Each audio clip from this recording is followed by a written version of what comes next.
哎，大家伙早喽！今天是不是有点不一样？穿了休闲装，很少看我穿休闲装，是不是？还有普通的鞋，不是跑鞋啊。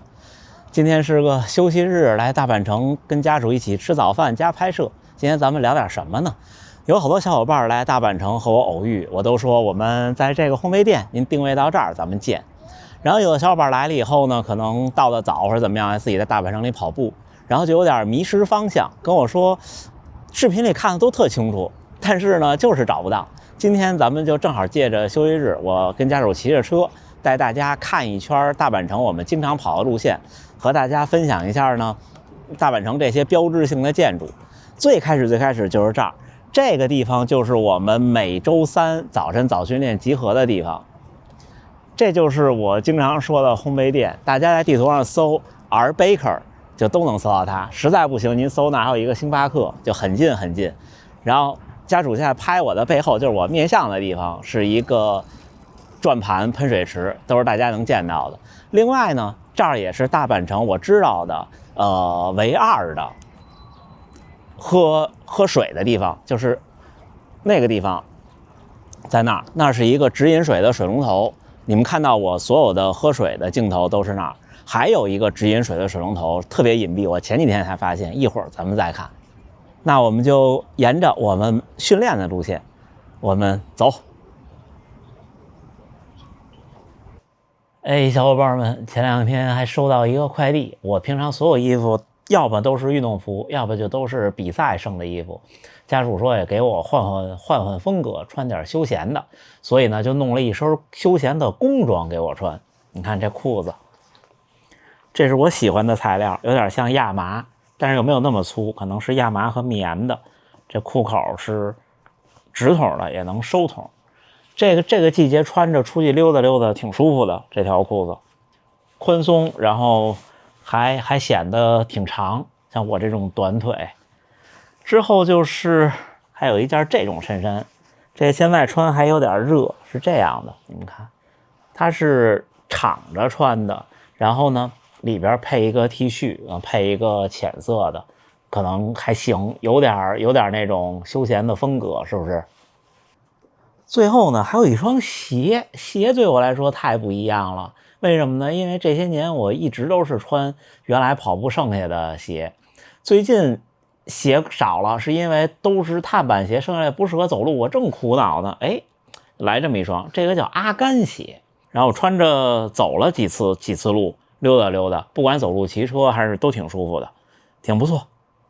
沿着这条路一直跑，这条路很平也很宽。晨跑的时候，现在我经过的这个地方右手这两栋建筑之间的地方会有朝霞映过来，特别的好看。就是这个地方，这边的小路直着穿过去，就能到达大阪城另外的一个角落，应该是西北角，那边也有 JR 的电车站和一片商圈。我现在的左手这片林子里有好多错综复杂的小径，可以试着把这边的小路全都填满在您跑步的轨迹上。我现在右手这儿就是这一片野球场，这大的土地，大阪马拉松存泡的时候的下雨天。可能最近又要有活动了，这儿又在搭棚子。我们马上就要到喝水的地方了，这个地儿特别的隐蔽，是我前2-3周无意中看有人跟那儿喝水，我才发现的。我们去看看啊，你看这儿有这种特别不明显的 cos 的指引。小伙伴们看没？就这儿，这水龙头的结构跟设计跟那边那个一样。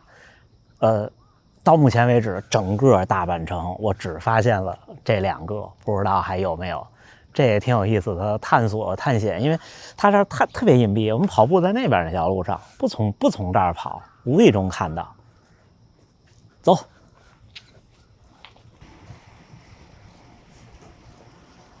大家看，现在右前方的这个路口，这个路口就是大阪马拉松最后冲刺拐进大阪城的口。马拉松的时候，这些围栏都会拆掉，拐进来还有100多米就完赛了。从喷水池那个地方，就我们的集合点、烘焙店，跑到这儿是正好1公里。这一片过了1公里的地方，右边这些全是银杏树，因为这一片银杏树特别大，所以到秋天的时候特别好看。而且因为这是一个弯道，所以拍出的那种感觉特别好。如果有人陪您来跑步，可以请他在后边给您拍您的背影，您往前跑，就像跑到了一片银杏林里。我有的时候会在这儿把 Insta360 Go 3S 吸到现在右边这些铁栅栏上，然后拍我的跑步的画面。因为你们看这边的风景特别的好看，隐约能看到大阪城。日出的时候正好是朝霞照过来的地方。从这儿开始有略微的小爬升，到前面我们已经可以看到这条路的尽头出口。大家看到我们跑团的训练，不管是6公里的阈值还是321，都是跑到这儿就掉头折返了，不再往前跑了。因为再出去以后呢，爬升变多，而且就有人和车混流的路线了。但是到这儿其实爬升已经挺高了，你们看骑车的人能看到它的感觉。我们一般在这儿就掉头折返了，跑到这儿大约是整整的1.5公里，掉头回去再1.5公里，就是3公里的样子。就像刚才说的，跑到这儿大多数时候我们就折返了，因为这条路又宽又平又安全。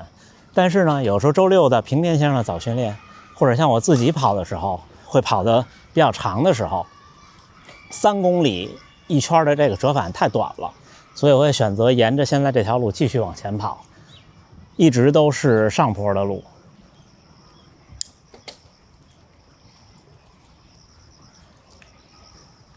看过我拍摄平田先生的早训练的影片的小伙伴应该熟悉这个地方。你看到这儿就又有了专门跑步的大阪城的路线图。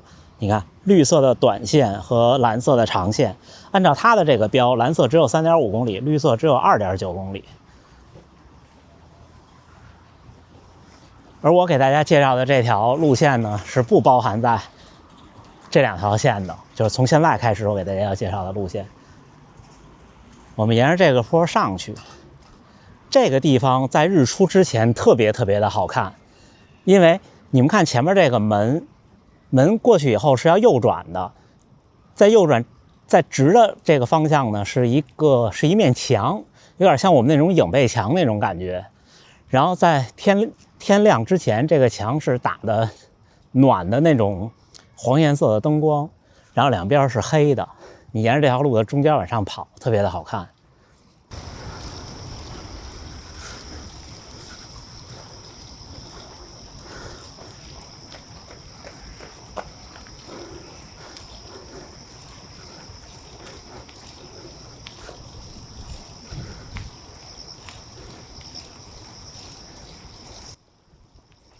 现在右边这条河已经是内城的护城河了。大阪城有2圈护城河，一圈内城的，一圈外城的。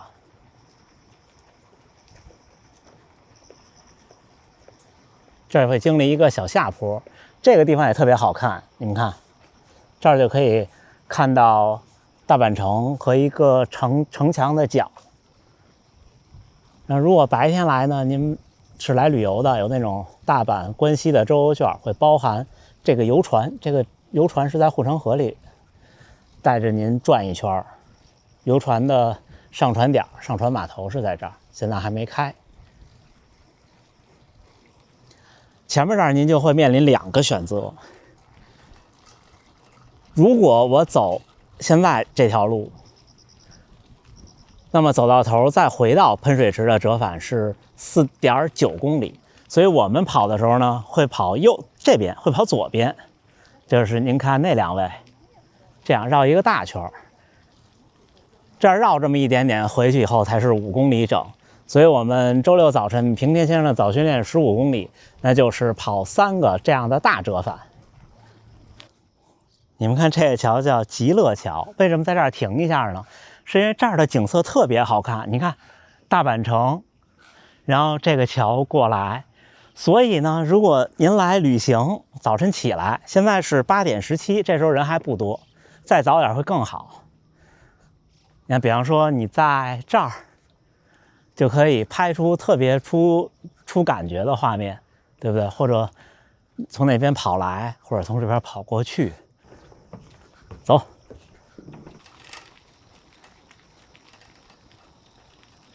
我们一路骑到这儿以后，沿着这条路往这边走，就到了我们在大阪城里冲400米的坡的地方，也是大阪城里最陡的一个坡。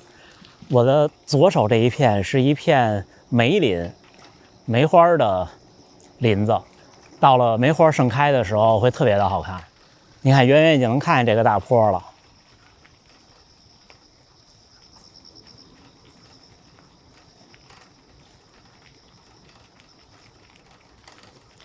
如果您想在大阪城完成一个冲坡训练，可以考虑。我们大约是从现在这个地方起跑，冲到坡顶，再冲回来，大约是400到500米的样子。好，我们在这儿停一下，到这个地方就是大阪城的第2条跑法。第1条跑法是刚才我说的那条1.5公里的折返。那是第1种跑法，来回一趟是3公里。第2种跑法就是这儿，到这儿以后掉头不上那个坡，再回到我们出发的烘焙店喷水池，这一趟是5公里一个来回。所以如果您今天的计划是10公里的跑步，您可以跑3个短路线或者2个长路线。如果是15公里呢，就是3个长路线。但是记得在刚才那儿的时候呢，稍微绕一下。否则的话是4.9公里多一点点，跑3个的话还要在喷水池那儿再绕一下，当然那边绕一下也没什么事儿。如果你想来冲坡，这个坡是一个理想条件的冲坡选择，这个坡是几乎在大阪我见过的最陡的坡了，因为它很短。这个坡从底下到坡顶可能不到100米，但是爬升是涵盖了大阪城所有的爬升都在这儿。那我们走去看看。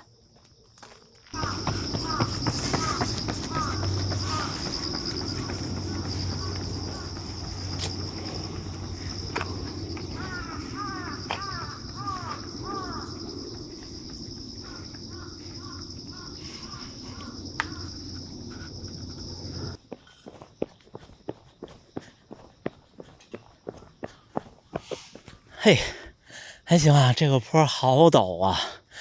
你们看，平常你们在我的第一视角里可能看不太出来，这个坡就我们刚才推着自行车往上走都挺费劲的。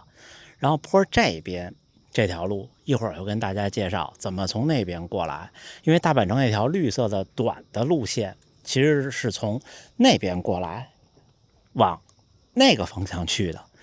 不过呢，大阪城官方给的这2条跑步路线，一条蓝色，一条绿色，一短一长。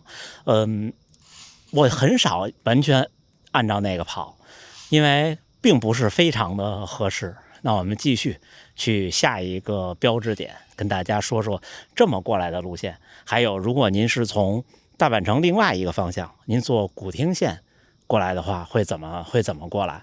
因为刚才的喷水池那边是 JR 线或者是鹤见绿地线的车站，森之宫车站。也有很多攻略来大阪城的话，是从古町线，从古町那边下来，可以先去历史博物馆，先去 NHK， 从那个角落来大阪城。那我们走。我们又来到了大阪城的西南角，你们看地下，这个地方有一个河流注意。大阪城的跑步路线虽然路标特别少，你跟着这个是找不到路的，但是有一些比较明确的地方它是会有路的。蓝颜色就是我们刚才说的长距离那条路线。比较标志性的建筑就是这儿是 NHK 和大阪历史博物馆，这儿是大阪府的警察本部。然后在这个地方呢，您有2个选择。第一个选择就是大家在影片中经常看到我跑的路线，是跑外面，那个大圈就是沿着刚才我们看到的这个长距离的路线来跑。但是这个大圈有一个坏处，就是路比较窄，而且呢会有不少的自行车。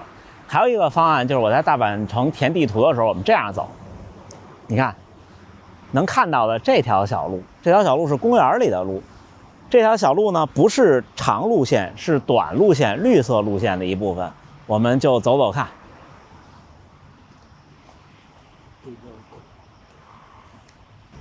然后这个地方呢有一个便利店，但是这个便利店只有白天营业，不过它这个卫生间是24小时的。然后这个地方有贩卖机，贩卖机是24小时的，还有垃圾桶。所以如果来这儿跑步一定要喝水又喝不到的话，买就在这儿。这儿可以公交卡，可以支付宝，可以微信，可以 Apple Pay， 可以 Google Pay。那有一个卖冰淇淋的贩卖机。如果您要是想跑大阪城的一整圈，那么就是从这儿沿着这条路，刚才我说这条路往前，一直就能跑到我们节目开头我经常提到的烘焙店的地方。这个地方就是绿线短的这条 cos 的标志的起点。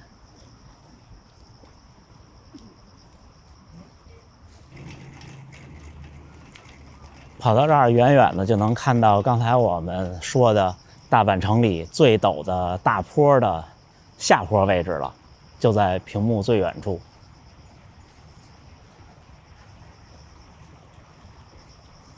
到前面这个地方会有2条路的选择，我们等一下下看地下的标。看，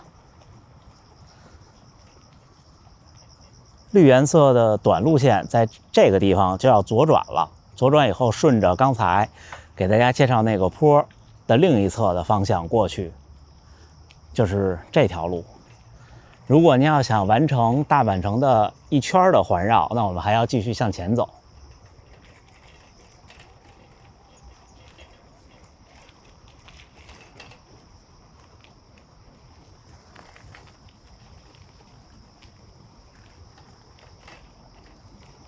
刚刚介绍的从那个坡一直上坡直着走，也会走到这个地方。到这个地方呢，就会面临2个选择。我不知道大家能不能看清前面刚才一直在前面跑的那位女性跑者。前面不起眼的地方有一个小口，如果我们走这条大路是下台阶的，下台阶不方便跑步，但是前面那个小口只能晨跑的时候走，它白天是禁止非关系的人，就是无关人员是不能用这条路的。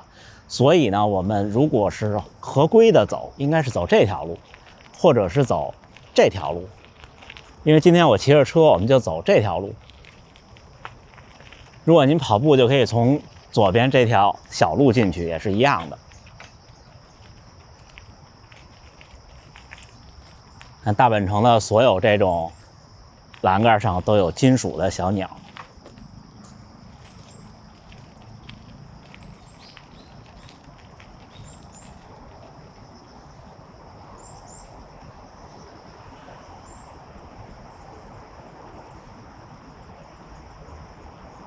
如果您刚才跑了小路，就会从这儿出来。如果大家来旅行跑步，一般就建议您从这儿进去了。你看这儿又有路标了，这个路标特别不起眼。这个是长路线，就是刚才我们说的长路线，从外边跑进来，然后地下也有标。你要是跑步，就从这儿进来。这个地方呢，早晨是不能进机动车的。白天的时候，那个大门会打开，就有送货的机动车就能够进来。